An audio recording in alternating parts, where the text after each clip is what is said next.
രാജ്യത്തെ 10 വർഷത്തിനിടെ enforcement directorate register ചെയ്തത് 5297 കേസുകളെന്ന് കേന്ദ്ര സർക്കാർ പാർലമെന്റിൽ. 1% താഴെ മാത്രമാണ് ശിക്ഷ ലഭിച്ചത്. UAPA പ്രകാരം രജിസ്റ്റർ ചെയ്തത് 8719 കേസുകളെന്നും കേന്ദ്ര സർക്കാർ പാർലമെന്റിൽ അറിയിച്ചു. ഷപ്ന വിവരങ്ങൾ.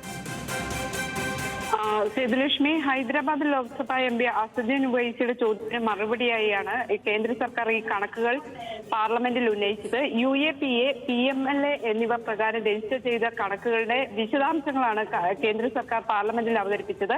5297 കേസുകൾ ED 10 വർഷത്തിനിടെ രജിസ്റ്റർ ചെയ്തെങ്കിലും 40 പേരെ മാത്രമാണ് ശിക്ഷിച്ചിട്ടുള്ളത് എന്നാണ് ഈ കണക്കുകളിൽ നിന്ന് വ്യക്തമാകുന്നത്. അതായത് 0.07 മാത്രമാണ് ശിക്ഷ ലഭിച്ചവർ.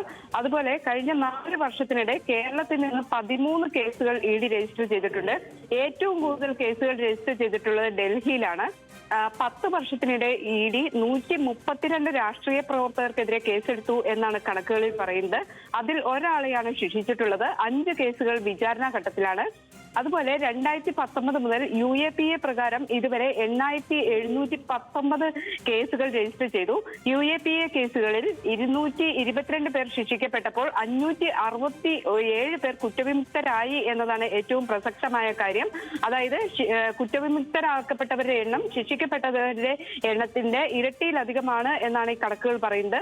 അതോടൊപ്പം തന്നെ നാഷണൽ കമ്പനി ലോ ട്രിബ്യൂണലിൽ 2024 ജൂൺ 30 വരെ 19,770 കേസുകൾ തീർപ്പാക്കാനുണ്ട് എന്ന് കോർപ്പറേറ്റ് കാര്യ മന്ത്രാലയവും പാർലമെന്റിൽ അവതരിപ്പിച്ച കണക്കുകളിൽ നിന്ന് വ്യക്തമാകുന്നുണ്ട്. ശരി ഷപ്ന.